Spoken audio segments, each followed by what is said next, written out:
If your ink's too slow and your nib won't flow, here's one of the places that you can go. Larry is here to see you through with Mr. Announcer and Cubby too. It's Larry's Fountain Pen Reviews.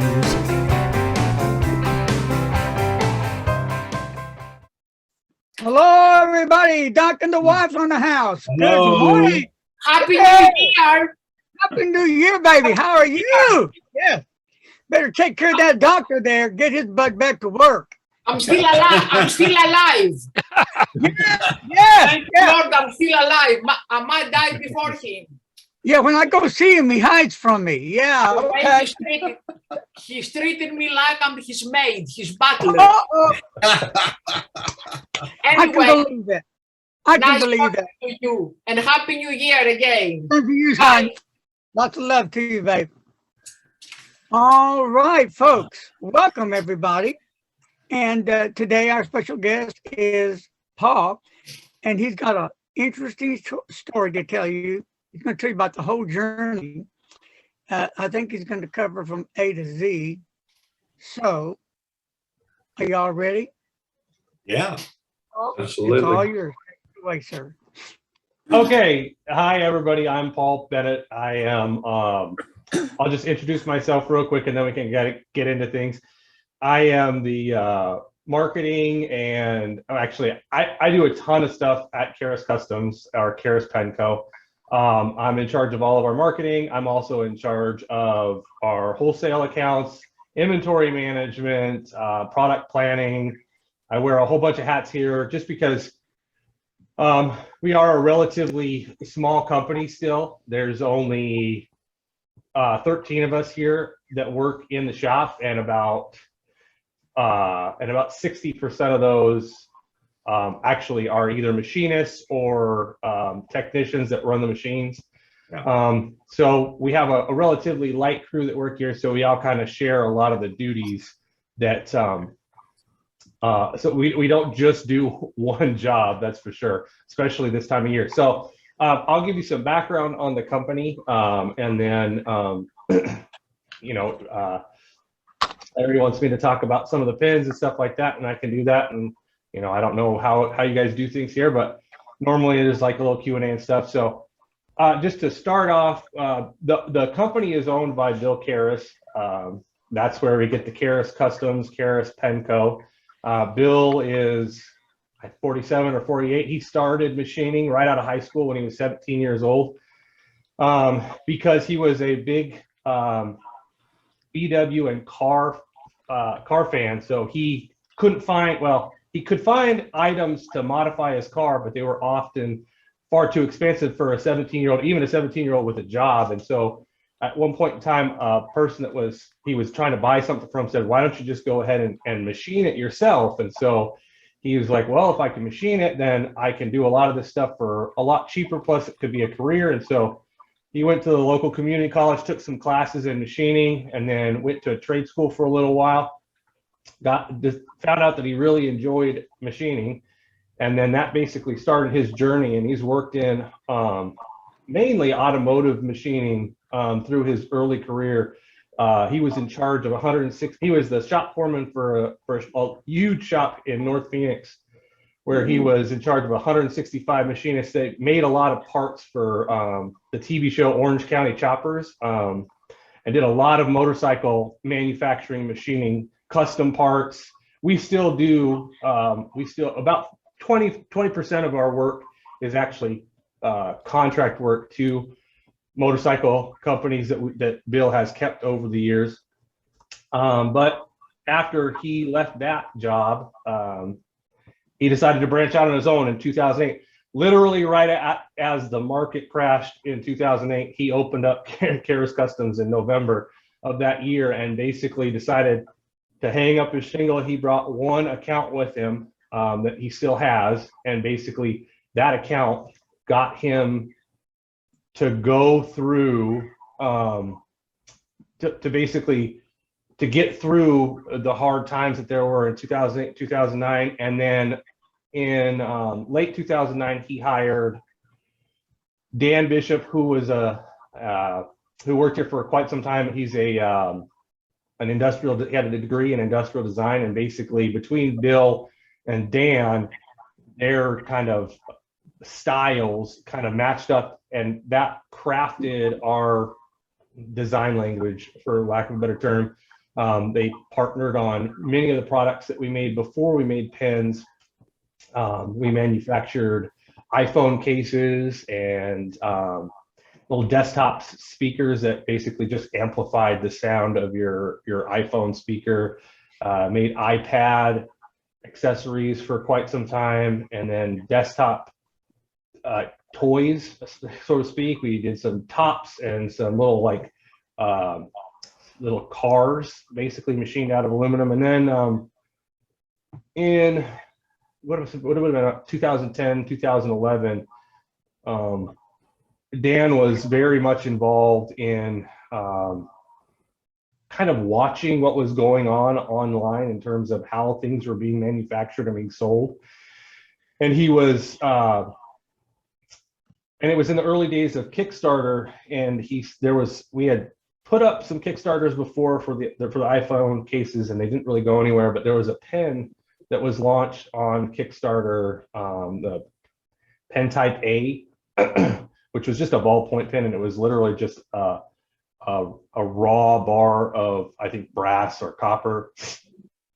And he was like, well, I could decide. He basically was like, I can design something that's a little bit more has a look and a feel to it. And so he designed our first pen, the Render K, which was launched on Kickstarter. And then subsequently, every single year after that, in 2012, we released our Bolt style pen, the Bolt. And then in the following year, that was the first year we released a fountain pen. He designed and released the ink. This was before my time, and so there wasn't a lot of I don't want to say there wasn't a lot of thought involved in what we named stuff, but it's just it was kind of, they wanted to keep it simple, but at the same time they did different designs and stuff. And so the ink was our first foray into fountain pens, and Dan crowdsourced a lot of we didn't know anything about fountain pens. And so we've gone through multiple iterations of the ink where we have basically changed things. We originally it's a relatively large pen. If you're not familiar with it, I have one here. So it's a relatively large is, I don't know. In my opinion, it's a standard size fountain pen. It's similar to like a Pelican, M600, around that size, in length and kind of width overall. But we use a number 5 nib because at the time he didn't really know any difference, and we already had a contract with Schmidt. They were providing many of our ballpoint and rollerball refills for our ballpoint and rollerball pens, and so he reached out to Schmidt, and at that time they only made number 5 nibs, so we based that pen around the FH 241 Schmidt number 5 nib.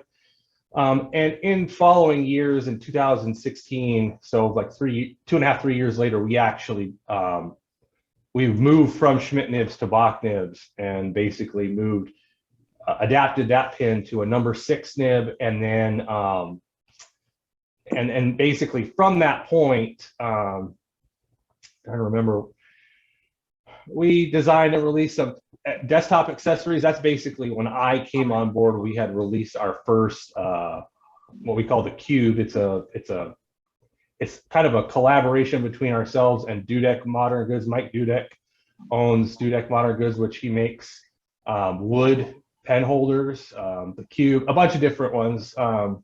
He lives here locally, and we've collaborated through the years, and he's purchased many of our products and reviewed many of our products. He also runs he does the Clicky Post blog.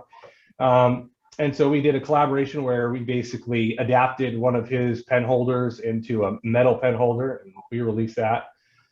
And then after that, we basically designed over a 2-year period, we designed our next fountain pen, which is the Decograph. And by that time, I was on board, and I kind of helped in the process. We did a little bit of, I don't want to say refining. We moved away from our traditional, what many people call industrial style, and wanted to do something a little bit more traditional in terms of the way, the overall shape. And we also had recently purchased new machines, and we wanted to kind of test our own capabilities. So we basically designed a pen where we would manufacture internally all of the different parts, including the clip. Basically, we'd make every major component except for the nib in-house, and that basically was the Decograph fountain pen. And then since then, we also adapted our first pen, the Render K, and changed the style of it so it could also be a fountain pen by changing the grip, and that's the Fountain K, which we've been out of stock on for about 9 months because we can't keep up on manufacturing. And then, 2.5 years ago, right around the time that Dan left the company, we wrapped up our prototyping on the Vertex Fountain Pen, which is basically so I'm the only, I don't want to say I'm the only fountain pen user. Came aboard as a fountain pen user. I started my journey by buying and repairing vintage fountain pens. I taught myself how to repair fountain pens with some help from the people on the Fountain Pen Network forum. Bought a whole bunch of equipment and stuff like that, tinkered around with it, and had a whole bunch of fun prior to coming aboard at Karis. And so I started doing that in 2013 and got hired here in 2015. And so in my wife actually backed the ink Kickstarter. She's has enjoyed writing with fountain pens for 20 years now, so since college. And so when I came aboard, I enjoy our other pens, but there's stuff that bothers me about them a little bit. And so I basically took the design of the Vertex, which is our latest fountain pen, and went to Bill and basically said, hey, can we do a pen that doesn't have threads and that has almost a seamless body, and it's a little bit larger? And I basically took all those designs and said, can we do this with our machines? And he basically was like, oh yeah, we can do all that stuff. And that's kind of where we came up with the O-ring design, where we use O-rings in the pen so it can be eyedroppered and so the cap stays on. And that's basically my design, except for a couple of external features, design, like aesthetic features. And that basically brings us to where we are today. We've continued to grow since I've been a part of the company in 2015. We've grown every year, like much of the fountain pen community. There has been exponential growth. If you read some of the European trade magazines, you can find numbers and stuff like that and worldwide sales. But we've just kind of, and while all of our pens grow, we've definitely seen a big resurgence in fountain pens, or a big benefit of our sales. Like we sell the Vertex this last year was a major a pen for us.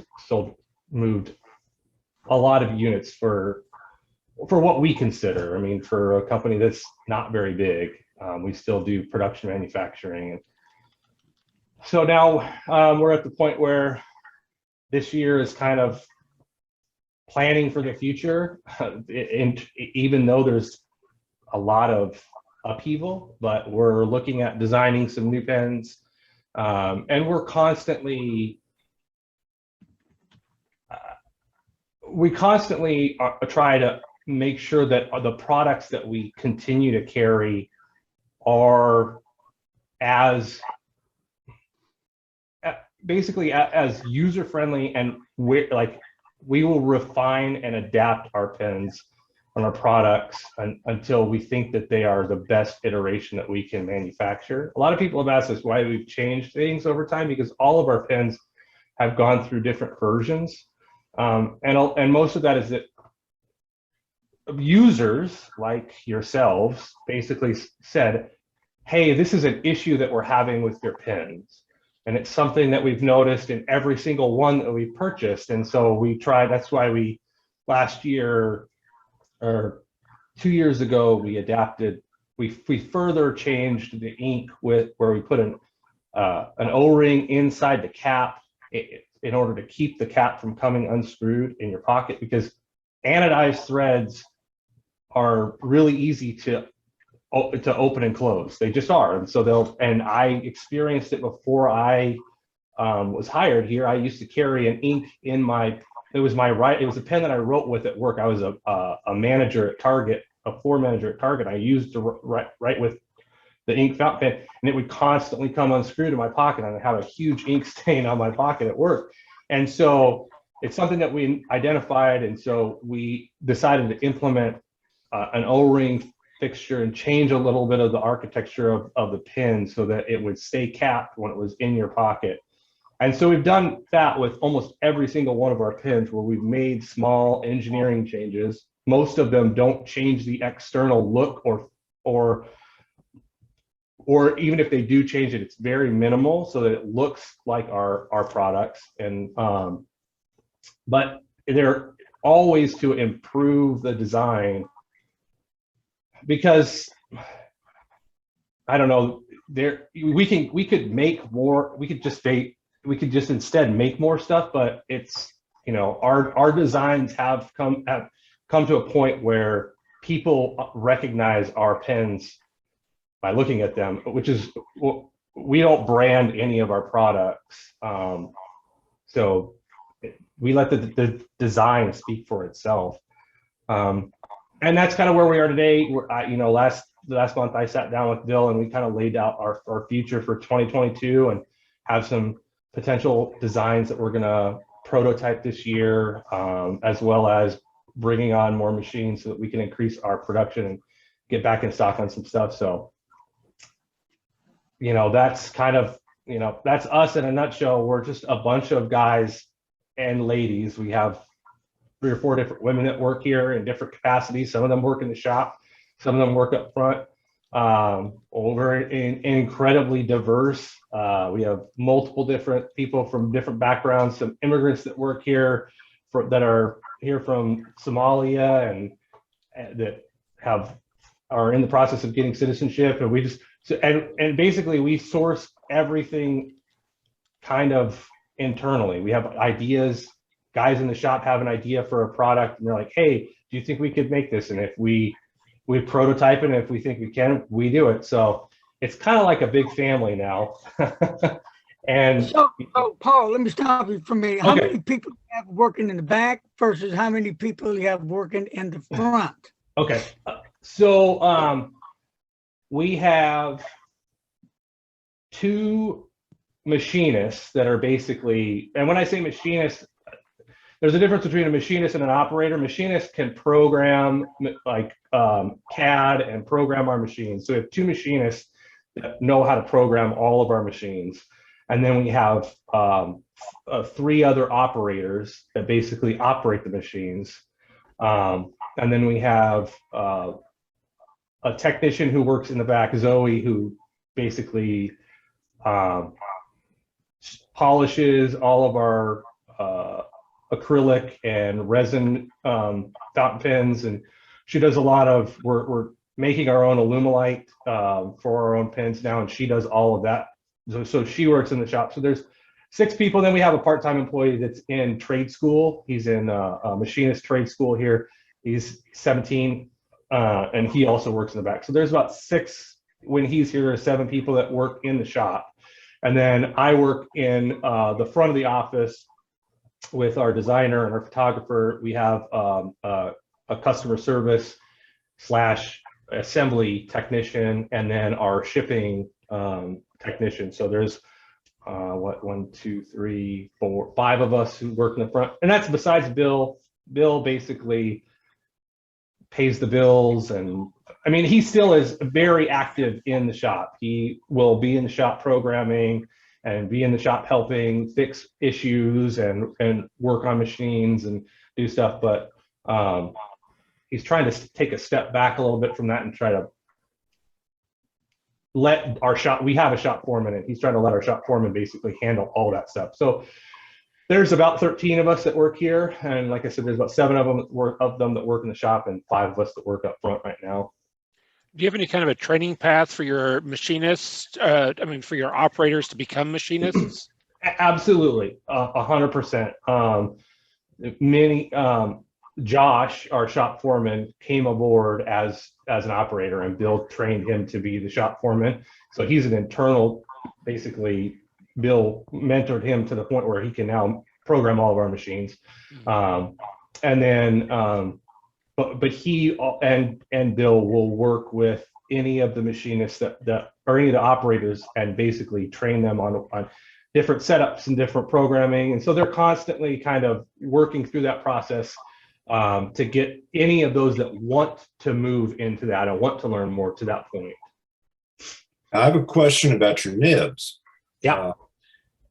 Did you find that switching from, I guess, Schmidt to Bach, did that help your quality control, or what? What has been your experience with the nibs you're using? So the only thing, in my opinion, the only thing that increases your quality control is internally testing and smoothing your nibs, which we didn't implement until about a year and a half ago.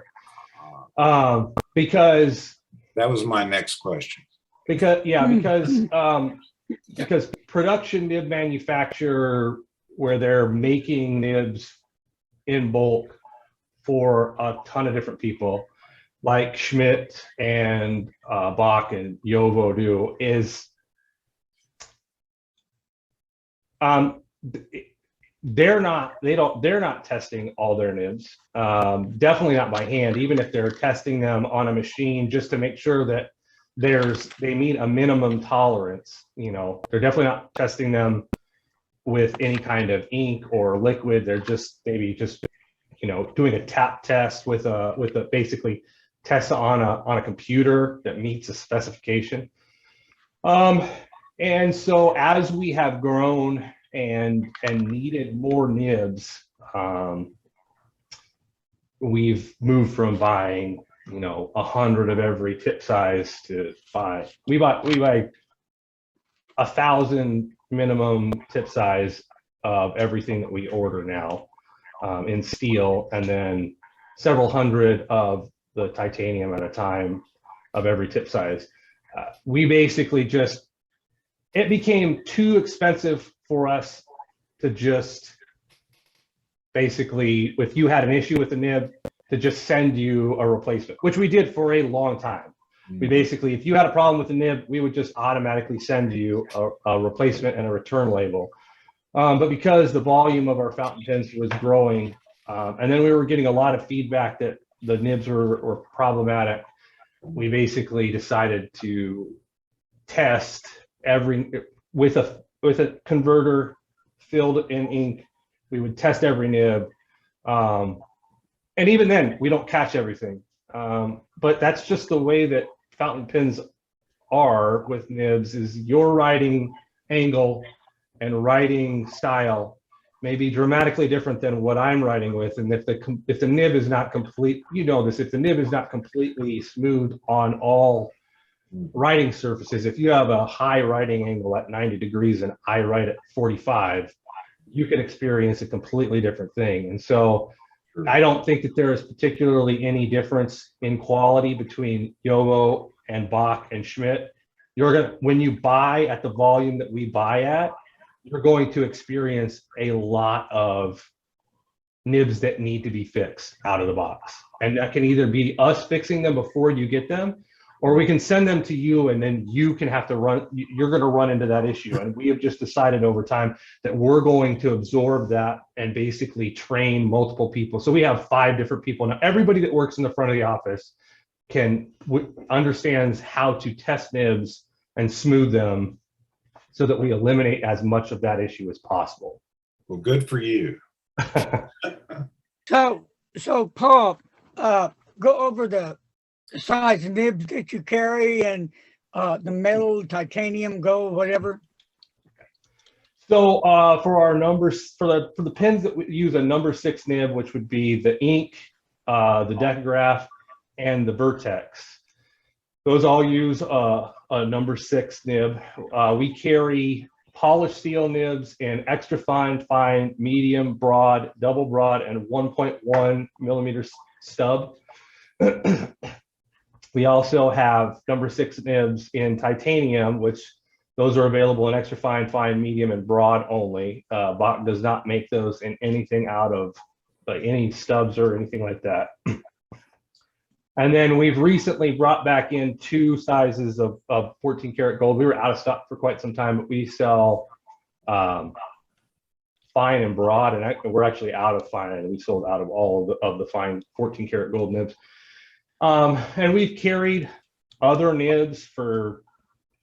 We used to carry the 2-tone gold, which was basically just gold plated. But right now, all of our nibs we purchase blank, which in order to get those in with blank and we put our own logo on them, you have to buy a certain quantity. And we have looked at having Bach stamp our nibs, but they want us to purchase 5,000 of every tip size at a time, which we're comfortable in purchasing 1,000 per tip size at a time, a couple times a year. But 5,000 is it's a lot to commit to. You never know what's going to happen. So that's kind of where we're at with the number 6 nibs, which is kind of our bread and butter. We only make one pen that takes a number 5 nib, and that's the Fountain K. And we have those nibs. They make those nibs that we carry those nibs in polished steel and extra fine, fine, medium, broad, and 1.1. And then we also carry those in titanium and extra fine, fine, medium, and broad. But we've been out, like I said, we've been out of stock on that pen for over a year now, just because we can't manufacture them. we have too many pens that we have to manufacture because we've sold too much stuff in the last 9 months. Our production schedule is just jam-packed. Another question that been popped up. I don't know if it's recently, but I know in the past people have called your office and no one answers the phone. They said they leave a message, but they never get a contact back. Has that been fixed yet? We had some problems. I don't know how to describe this. So we use Google. We use Google as our automated answering service because we pay Google for our business suite of email and phone and all this stuff. And it's supposed to send us a recorded message to our email of whatever message you leave. Like if we're not available, we're on the phone or what have you. We didn't realize that none of that was coming through. Like we were still getting some of them. Local calls were coming through specifically was the weird thing. Is like we were getting local calls. We weren't getting a lot of long distance calls coming through, if any. And so I think we have that figured out. That being said, it's much easier to email us, though a lot of people want to call and talk to somebody. So we're going to list a second phone on there too. That way there's 2 different phone numbers that doesn't go to Google, where we're going to buy a lamp that just comes directly into the shop. So there'll be 2 opportunities to call through and get a hold of us, as well as our email and contact form. So hopefully that's been rectified. I haven't tested it yet with an external phone number, but I know that today, just being here for an hour or so, there was a phone call that came through and I answered the phone, but I should have let it go through and see if it got picked up, but I picked it up myself. So Why don't you take us through the process of making the pen? How many stations does that pen go through, and what does each worker do to that pen? Sure. So that depends on the pen. So I'll try to be quick and do the different pens that we have. So most of our metal pens can actually be machined just in two to three operations on one or two machines. So we have we use multi-axis, what's called Swiss style lathes. They have both live lathe work and they have live milling work on them. So they don't just turn like a lathe. If you're familiar with a lathe basically spins the metal and uses cutting tools and drilling tools while the metal is actually spinning. Well, this actually has live tooling that can do milling work, that can like drill small holes for our clips. So for the ink, say, we basically, the different pieces of the ink. So all the work on this piece, which is the body of the barrel of the pen, all of this can be done on one machine from a raw bar without an operator touching this piece. So it'll come out, all of this will be cut on the outside, and then another, basically another spindle will come over and grab it, and then all of this will be cut on another machine, on another operation, and it will be drilled. Actually, it's done the opposite way. It's actually done this way and then grabbed here. But it can basically, this piece can be done from, it'll be done from a raw stock of aluminum, brass, or copper, and it'll be finished when it comes off the machine. And then all that we have to do is somebody will basically take it and we'd either finish tumble it or heavy tumble it and then send it out for anodized. So there's minimal amount of work that's done on that piece in terms of hands touching it. And that's the same with the caps for these. Even the holes in the side can be done on one machine. It's multiple operations, but it's basically, as long as there's no problems with the machine, this piece will go in raw and come out looking just like this, except it won't have the clip on it, obviously. But it'll be ready to go to be finished. And then the grips we make the grips on a smaller, basically a smaller machine that just runs. We have a couple different machines that all they do is run what we say accessories, grips and finials for the decograph and knobs for the bolt pen. They basically, that machine just rotates through making accessories. Some of the other pens, like the Vertex, that's not the case. With the Vertex, we basically, the parts of this are made on a traditional CNC lathe, but it's just a single turret lathe where basically an operator will put the rod in, it'll machine one operation, he'll remove it and set it aside and do that 100 times or however many he runs of this particular material.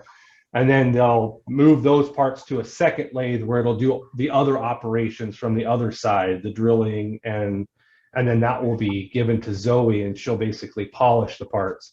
So for our plastic or resin pens, those basically an operator has to touch every piece for every different operation. So then there's usually two to four operations depending on how complicated the pen is per part. So like the decograph caps have, I think, 4 operations that are done on a machine. And so an operator has to touch that 4 different times, take it off, move it. Luckily, we don't have to change any tooling or anything like that. So we built custom, basically custom parts to hold the different pieces so that we're not putting any external, once the outside's machined, we're not clamping on it with a collet It's actually, we have a system that goes inside internally and basically opens a little bit so that it holds it from the inside on the O-ring groove that's in here, so we can machine the outside, the last operation. And then the decograph, the clips are all milled on our mills. So we basically, those clips are all manufactured on a mill, a CNC mill. So that's another operation. So it depends. If on our metal pens, there's legitimately, we make those because they're so, I don't want to say easy, but because our machines are so efficient at making them, and cutting metal is far easier than cutting plastic. We make 5,000 of a metal pen at a time for a production run, 5,000 to 10,000 units. And then the resin pens we make, in each one we try to do like 100 to 200 depending on the process, depending on the number that we have. And then there's some of the premium metals like the brass and copper and titanium, bronze. Those production runs are anywhere between like 250 and 1,000 of each pen and that material. But there's a minimal amount of, we try to minimize the amount of times a person is touching the product for a variety of reasons. Most of it is it's costly to have, it costs more to have somebody there that's moving and touching it. You know, if we can just have our machines run through and be as automated as possible, that's far more efficient. And it keeps our costs low, which is why we've been able to lower our prices on some of our pens over the time since we released them. How long does it take from start to finish for one pen? That's a good question. Approximately. It totally depends on the pen. So some of our pens, some of our aluminum pens, cap and body, just machine time, they're going to be between 12 and 14 minutes total time. And then some of our more complicated pens, so we released, I'm trying to think which one. So we released our first titanium pen about a month and a half ago. We did the bolt out of titanium. And in order to make sure that your machines don't catch fire, you have to machine titanium considerably slower than you would other metals. So that pen is about, so an aluminum pen of that pen takes about 12 minutes to machine it. Titanium version of that pen took us about 35 minutes to machine the same pen. Oh, big difference. Okay. And then some of our plastic pens, the decograph, like if you count all the different parts, the clip, the finials, and all of the parts, they're upwards of almost an hour, depending on the material that we're machining them out of. Some materials, like we made some Vertexes out of Ultem, which is basically a thermoplastic that's used in industrial manufacturing. There's other manufacturers. Ian Sean's making some, and Kasama has made some pens out of Ultem, and so we made the Vertexes out of Ultem.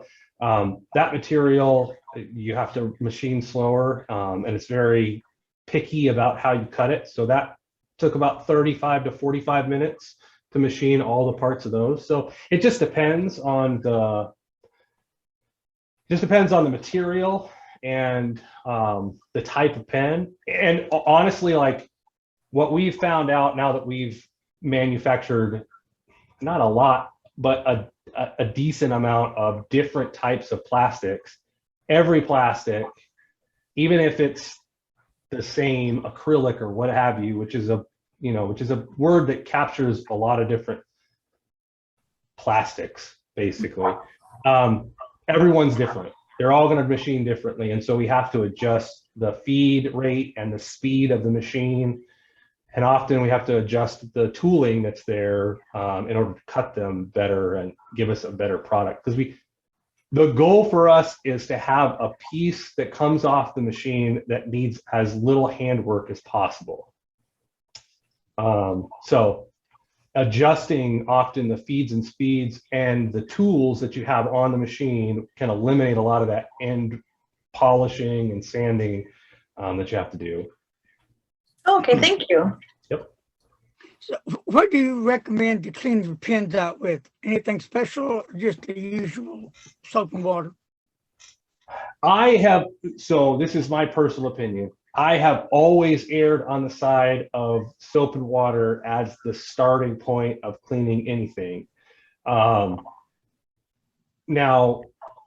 you can be really aggressive with our metal pens and go and skip that step completely. Because most of our metal pens are, even if they're raw brass or copper or aluminum, there's not a lot of solvents that you will have access to that are going to damage those pens irreparably, especially if you clean them and then dry them immediately, especially before you put them together. I always recommend people invest in an ultrasonic cleaner. You can find them on eBay or Amazon for $20, and an ultrasonic cleaner with a mild detergent and some warm water, I've experienced 9 times out of 10 will remove a lot of the, the staining or what have you. And then you don't really have to move to anything more aggressive. And there's some pen cleaners, some pen flushes on the market. I know Goulet has some, and I've seen some at other places that that I've never personally used, but a lot of people that work here have used for their pens. But I really try to just stick with soap and water, with the caveat that I am not crazy about the types of inks that I use. I steer clear of anything with a particulate added to it. So anything that shimmers does not go in any of my pens. Just because you add a particulate into something that is mechanically designed the way that a fountain pen is, and you're never going to clean that. You're never going to get that any of those porous parts completely clean. It's just impossible. That's just how science works.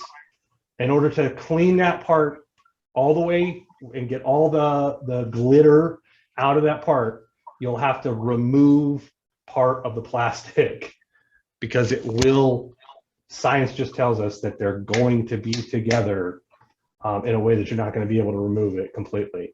But that's just me personally. And I tend not to use permanent ink except in one pen, and I only use permanent ink in that one pen, and that's all the ink that I use in that pen. And if it stains, it stains, and that's just the way that it is, and I'm okay with it. But that's just me personally. And I've eyedroppered metal pens. We did a test where we eyedroppered a raw aluminum pen, and we left it eyedroppered for like 9 months just to see what would happen. We used one of the, I didn't use Bay State Blue, we used one of the other Noodler's blue permanent inks, Bad Blue, I forget what it was, but one of those other ones, and left it in there for 9 months. And it did stain, but when we cleaned it, the majority of the stains came out, so the darker stuff did, but it did discolor it. We've tested the same thing with Delrin, which is a thermoplastic, and it stained too over that same period of time. But I didn't have any negative effects in terms of like corrosion or anything like that when I eyedroppered the aluminum pen, though I still wouldn't recommend it. So Paul, when y'all first started, when y'all came out, you were doing what, ballpoint pens, roller ball pens, what? So we started with basically the first pen we ever came out with was designed to take the High-Tech C, which is kind of like a drawing refill. It's a very particular type of refill that's not very popular anymore, but was relatively popular in 2010, 2011. You could get them in a whole lot of different colors. And then we adapted that pen to take a Parker style ballpoint refill. And so you could basically get those two. And then by the end of the Kickstarter, so many people had asked us if we could adapt it to take the pilot G2 refill that we adapted it a third time to take the pilot G2 refill. And the pens that came after that, basically the bolt was the same thing. We made a version of the bolt that accepted a ballpoint style refill, and then a second version of the bolt that used a rollerball refill. And all of our pens, all right, let me make sure I'm saying this correctly. Yes. All of our pens can be used with a ballpoint with a ballpoint or a Parker or a rollerball refill. I mean, all of our fountain pens can. We make we make tips that you can unthread the nib, and the tip actually threads into the grip section and to take the place of the nib. And then you basically add a refill, and you can write with a ball. You can swap in a ballpoint or a rollerball refill. So while we make fountain pens, all of our pens can be used with a ballpoint or a rollerball refill now. But we started with ballpoints and rollerballs, and we make mechanical pencils now too, though that's kind of like a side thing that's a lot of people don't know about. So, Paul, talk about the Kickstarter. How does that work? How do you get involved in Kickstarter? So Kickstarter is much different than it used to be. And we haven't used Kickstarter since 2017, although we may be using Kickstarter for some non-pen products that we release next year or the year after. At the time when we used Kickstarter, Kickstarter was a way to release new product and basically to get the funds. It's almost like a pre-buy situation where we have this product and we want to get it out to a whole bunch of people and see if it's a viable product. And based off of the response of the people that sign up and say, yes, I'll buy this from you, then oh, okay, I sold 600 units and I made $10,000 or what have you. You set a goal, and then when you meet that goal financially, it's $6,000 or $10,000 or what have you. Then you can say, okay, I've met the goal. I know that I can produce this. There's enough people that want to buy this, and then basically it gives you a little bit. They release that fund once your goal is met. They release the funds to you to kind of it's like seed money, so to speak. And then you basically and then many companies basically then go into production. We didn't run our Kickstarters like that. We were always going to produce the product. It was a way for us to get external marketing, because there's a lot of people that are Kickstarter purchasers that may not be interested in buying pens from us directly, but they see our product on Kickstarter like, oh, I'll back that Kickstarter. They're kind of like venture capitalists on a very small scale. They back a lot of Kickstarters. And so we use Kickstarter to kind of broaden our scope of our market, basically, because we didn't have one in the beginning, to get more people to see our product and to sell it. But even though we did it, even the Kickstarters that didn't fund, we still went into production and released those via our website anyway. So it's a way to crowdsource ideas and crowdsource funding. The main reason that we moved away from it is it's costly. They take a significant amount of money from you in terms of fees on top of credit card fees. There's normally about a 7% fee that Kickstarter takes. And then they incentivize you we do free shipping now, but we didn't at the time. And they incentivize you to try to do free shipping and to try to sell your product at as low a price, early bird pricing and stuff like that. And so when we ran the numbers releasing via Kickstarter, there's about anywhere between a 20 to 25% loss in revenue that goes to all of these other places, that if we were to release the same product just on our website, even with a coupon code or introductory pricing at $25 off, we would see significantly more money if we released it directly to our customer base. But that's us now having a customer base. In the beginning, it was very much we grew our customer base via Kickstarter because a lot of people that were into pens were on Kickstarter. Now, question is, do you paint any of your pens? We do not paint them. We outsource all of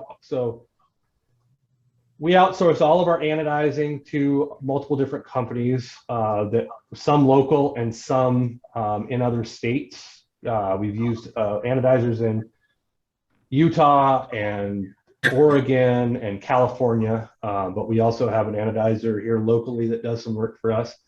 And then we have recently started using Cerakote, which is primarily it's primarily a firearms and automotive and military application. It's a ceramic paint that's basically sprayed on and then heat cured. If you're unfamiliar with what Cerakote is, we outsource that process to somebody else here locally that's just down the street from us. And that basically gives us the option to do other colors because anodize is a dye and you're only able to use whatever colors the anodizer uses. And a lot of times they don't look very good. So with Cerakote, we can get white and teal, and they can do different techniques with it, different reds that we can't get. If we want to get really, really, we want to get a specific color, Cerakote's often our best option. We have attempted to do automotive paint on pens. And the only issue with automotive paint is that it's relatively, it's not very durable for a pen. Cerakote is really durable. It's why it's used for firearms, for military contract and stuff like that. It's a very durable, nearly as durable as anodized. It's very hard. It's not very thick. But automotive paint, we had several different custom automotive paint guys stop by the shop and do different tests with our pens. And the problem is that it just chips off too fast. So we don't do any traditional style paints with ours. We've had other people, Jonathan Brooks did a couple of our pens in Urushi several years ago. When he was first getting started at the Atlanta Pen Show, we gave him a couple pens just to see if he could do it on metal. And he did 2 pens for us and then said, I don't want to ever put Urushi on a metal pen ever again. Literally, that's what he said when he handed the pens back to us. He gave them back. He's like, these are beautiful, but I never want to do it again. But other than that, most of the treatments that we do are more electrochemical, the anodizing, or even the electrochemically etching pens in like the raw brass and copper pens. And then working with plastics, but there's very little actual paint. Okay, does anybody have any questions? I have one more. Can I ask one more? Go ahead. Oh, thank you. So if I remember correctly, you had said earlier that when you were making pens and you got into fountain pens but didn't know anything about fountain pens. So what made you decide to make fountain pens? So enough people asked us to make fountain pens that we thought it was a good idea to make fountain pens. And at the time, there was a decent, I don't know the specific graph of when fountain pens started to grow. Dan designed the first fountain pen at the same time I was teaching myself how to repair fountain pens. So between that 2010, 2013, I think Goulet's been around for about that same time period. Brian got his start in terms of moving to being a shop that sold pens instead of moving away from making his own on the tiny lathe, stuff like that. There was kind of that time frame of an uptick in that pen type specifically. So I think it was just kind of there was enough people that were like, hey, I'm really into this. And that kind of made us say, there's a reason, you know, there's a market here, and we could, and realistically at the time, there wasn't anybody doing, well, that's not true. Kaweco's metal, some of Kaweco's metal pens are traditionally machined in terms of the way that we machine, because you can make metal pens a lot of different ways that aren't on a lathe. You can, you know, press, basically mold metal. Many different types of metal can be molded into a shape, which many of the thinner body metal pens, that's how they make those. Other companies, but there wasn't a lot of companies doing metal fountain pens the way that we were, and definitely not in like what I would say production.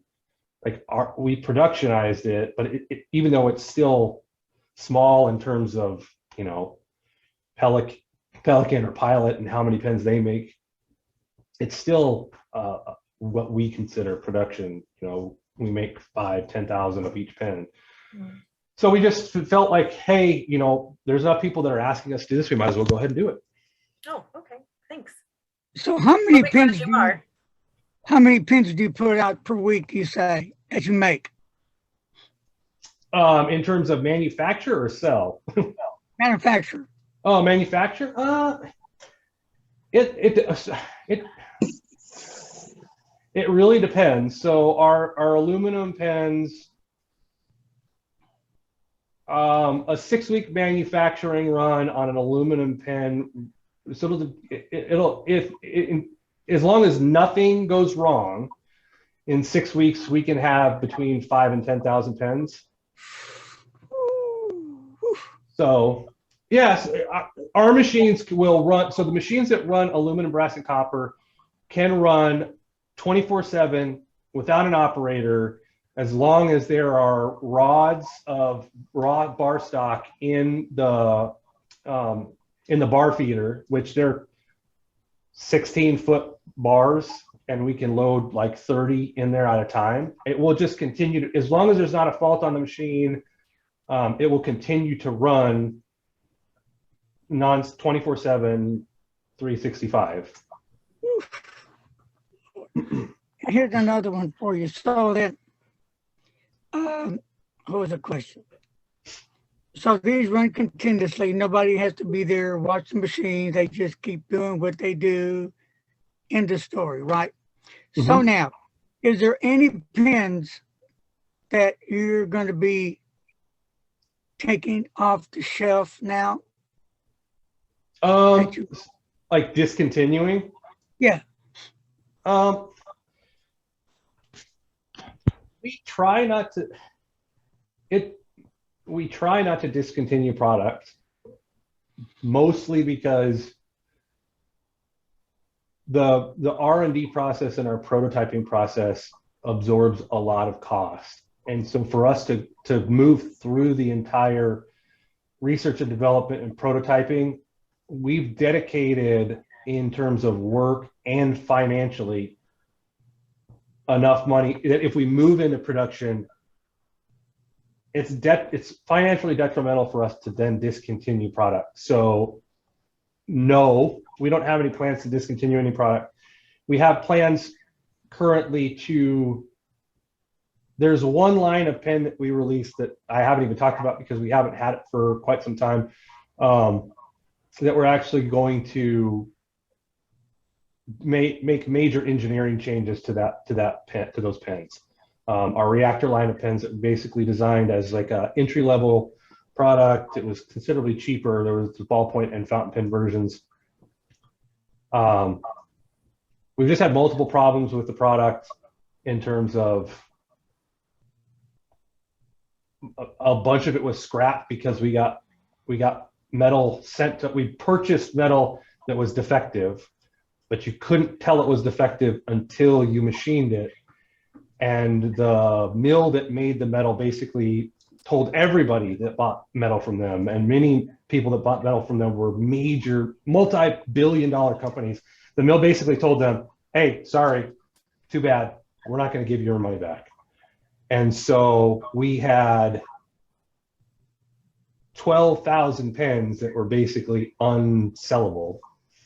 And in not being able to sell that product, we basically could only sell about 20% of it was usable. And so that whole launch, that product launch, that was literally when we were going to launch that product. It was we couldn't do the launch that we wanted to. And we basically ended up shelving all of that product and saying, we'll just do a full redesign on the pen and try to do a relaunch of the product from the ground up once we can figure out resource metal for that. And it's something that we go through often, to the point where now, learning from that process, we have metal made to our specifications, which is far more costly, but eliminates a lot of those issues. Paul, I don't own a Karis custom at all. And I'm just asking, I'm just putting this out there. Why should I own a Karis custom pen? That is a good question. I've actually never had that question asked before. So you know, Bennett, so he can pay the bills. Honestly, like, my question for you is like, from a completely honest standpoint, what type of, are you a fountain pen collector? Are you partly a collector and partly a user? I am. A number of people have called me the Pelican Queen. I am a fan of Pelican. I very recently got my very first Twisby in Kawiko. I never had one of those, but and I do like Platinum 3776, but I use them. Okay. I think. Is it like the weight of them, or is it the smoothness of the nib, or is it just how convenient they are to get the ink flowing? You know, I'm just trying to figure out what might be a sales point here. Okay, so there's a couple different ways that I would answer you now that I have a little bit more information. First off, I would say there is definitely a weight for metal versus plastic, and a lot of people absolutely don't like that. I do like a little bit of a more substantial weight to of the pens that I predominantly write with. So that's one thing. The way that I would describe it as, and so I've used every major manufacturer of pen I have owned, from Mont Blanc to Pilot, and I still own multiple different pens, and I write about my other pens at least once a year on our blog, and I do like these are the top 3 or 5 pens, and only one of the pens that I put on that list is a Karis pen. And that's not because our pens are bad pens, it's because I'm honestly a user and I want the best writing experience possible. The 3 best pens I have ever written with in my entire life are a Mont Blanc 146. I own one, and I've owned multiple. I have one that I just absolutely love. It's my favorite pen of all time. And then a Lamy 2000 is the second one, and then the Vertex. The Vertex is the pen that I use mostly because it is so comfortable for me to write with. It's literally what I wanted in a pen, partly because I grip a pen. So if you can see the tip here, I'm a person that grips pretty far back away from the nib. I write it like this.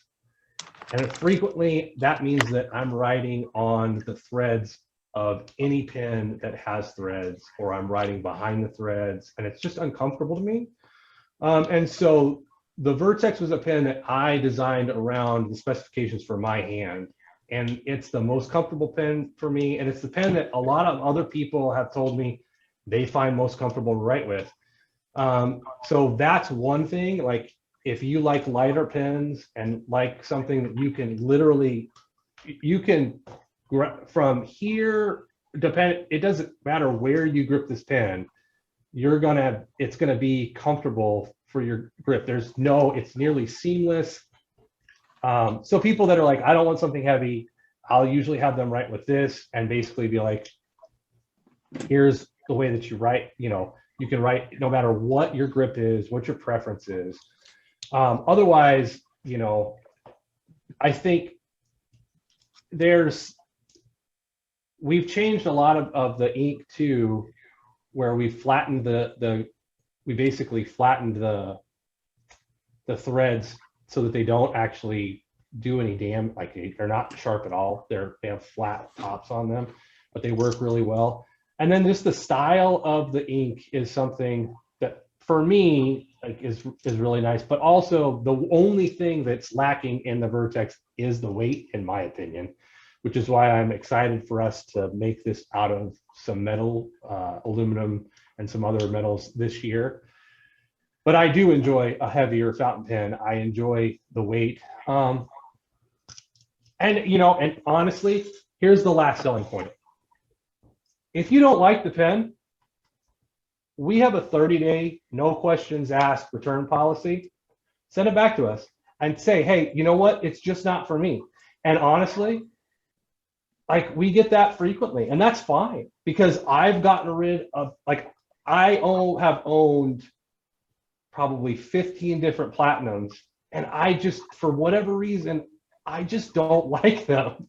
It's just my personal preference. And unfortunately, I've had to sell them secondarily or give them away. And so if you don't like a product that you purchase from us, you can just send it back and just be like, hey, this just isn't for me. I just don't like it, or we're happy to work.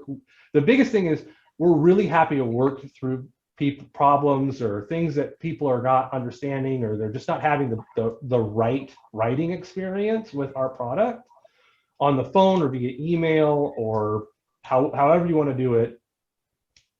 We want you to have the best writing experience that you could possibly have, which is why we have a lifetime warranty on all of our major parts. You have an issue with a pen that you purchased 5 years ago where the clip came loose, send it into us. We'll repair it, and if we can't repair it, we'll give you a new pen. We'll replace it, because if it's a manufacturing defect, we're just going to make sure that you have the pen that you wanted to write with. That's kind of my selling point, is like there's multiple different outlets for you to have a pen from us that you can write with for as long as you or anybody else you give it to is alive and writing. And as long as we're a company, we're going to continue to provide service on any of the products that we manufacture. So what is the retail price of the Vortex The Vertex? Vertex? So the Vertex it depends on the Vertex. We make them out of multiple different types of material. We have like a production version that's manufactured, out of white and black Delrin, which is a industrial thermoplastic. I don't have one here, I apologize. It's about $130, that one is. The ones that we make out of the pretty swirly acrylics and celluloids and alumilites, we release those in batches of about 100 of each particular one, anywhere between 50 and 150, depends on how much rod stock we can source or make ourselves. And those, when we initially release them, we usually release them, like for introductory pricing, they're usually around about $145. Standard pricing on a Vertex like this is going to be about $165. We always have a 15% coupon code or something like that floating around that you can contact us and take advantage of. And then we run sales, and we're in the process of expanding our production Vertex releases, and potentially having on our production releases being anywhere between the $100 and $120 range for like a single color acrylic or plastic pen. So anywhere between $130 and $165. Thanks so much, Paul. I appreciate that. I problem. appreciate you allowing me, putting you on the spot there. You know what? I love being put on the spot. It makes me think about things that I've never thought about. I want to announce that we got about 10 minutes left, but I do have a question for you, Paul. Kind of a compound. Are you familiar with Tactile Turn pens down here in Garland, Texas? They machine metal pens. And I'm wondering if you have any relationship. Do you talk with Tactile Turn or other pen manufacturers? We are absolutely familiar with Will Hodges and the folks over at Tactile Turn, much like we're familiar with some of the other manufacturers of metal pens. Ian Shawn, I mentioned earlier. There's multiple different ones. Bill, Karis, and Will have conversed a couple different times. I think the one year we went to the Dallas Pen Show, Will might have been at that show, or so we've taught. It's a relatively small community, so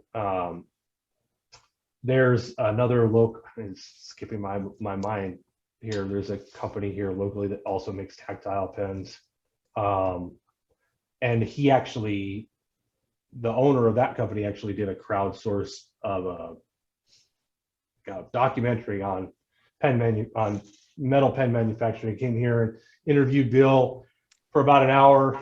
He had just come from Tactile Turn, and so yeah, we are absolutely like, we don't have like a relationship per se. We talk all the time, but we definitely know Will and have talked to him. And just to dispel any rumors that might be out, we don't have any issues with manufacturers of pens like that. There's a lot of people who are like, well, we get emails, hey, did you see this? It looks exactly like your pen. And it's like, well, you know, the basics of a pen and the way that they function, a retractable pen or a capped pen, have been around for a long time. We're not doing anything, you know, we don't patent any of our products. We don't do any of that stuff. It's none of it's like that. It's, you know, so we have relatively good working relationships with all of the different manufacturers that are kind of in our sphere of influence. Wonderful. Thanks. Mm-hmm. I have, I guess, the last question. What's more popular out your door, the ballpoint or the fountain pens? We sell vastly more ballpoint pens than fountain pens. Now that could be because of the price point. Our ballpoint pens start at like $70, and our cheapest fountain pen is about, well, they're about, when we have them in stock, the fountain case is about $75. But there's just a bigger community of people that use ballpoint pens. And that was kind of our bread and butter when we started. So it could just be that that's what we sell. But in terms of volume, we definitely sell a lot more roller balls and ballpoints than we do. It's about 70-30 or 65-35 in terms of ballpoints. But what you need to let the people know, if you forgot, I just remembered, they can build their own fountain pen. Remember? They can make it the way they want. Yeah, our aluminum, brass, and copper pens, like there's a bunch of different customizations with different grip section options and different nib options. And, you know, we put together those pens kind of as you buy them. So you want a blue pen with a brass grip and the nib, you know, you kind of like mix and match what you want. And we've gone through different ways of doing that, where we've even offered mix and match different colors. You know, I want a black cap with a blue body. We don't do that right now, but we have in the past, and it's something that we're potentially going to do. There is a lot of customization that you can do with many of our pens, mostly our metal fountain pens, the ink, the decograph. There's multiple different options and different color combinations and stuff like that that you can do. So that is something that we try to, you know, offer. It's much less like you're just getting shown this color of item that you're just going to be able, even our Vertex pens, almost all of our Vertex pens come with a different selection of grip sections. Like this one is that Coke bottle green. We have them in like, I think 9 different colors when we're in stock, different grip section options, and you can mix and match the different colors, purple or what have you. And most of them are transparent or translucent. So even on these pens, even on the curated pens, so these versions may come with 4 different grip section options because some of the colors just might not match. But so there is some level of customization that we've always attempted to give the customer so that you can kind of feel like you have your own pen. You know, other people might have that same one, but it's far less, you know, common than just your all black pen that is only available with a couple different nibs sizes. Okay, well, does anybody have any questions? Now it's time. No questions. Well, Thanks for coming. yeah. Thanks for having me. Coming out, and we're going to have Dan in the session for us. Thank you a lot, Paul. I'll stay in touch with you, buddy. All right, I'll be here. All right. Dan, would you like to finish it? You bet. Well, Lord, we just thank you for this time, and we pray your blessing upon this business. And we just thank you that we can come together and enjoy being together and learning more about fountain pens. Bless this time together now and the next time we meet. Amen. Amen. See you guys on the next Zoom, Paul. I'll email you later. I got a question for you. All right, Everybody. absolutely. It's Thank a good you, one. Paul. All right. I'm going to hold you to this.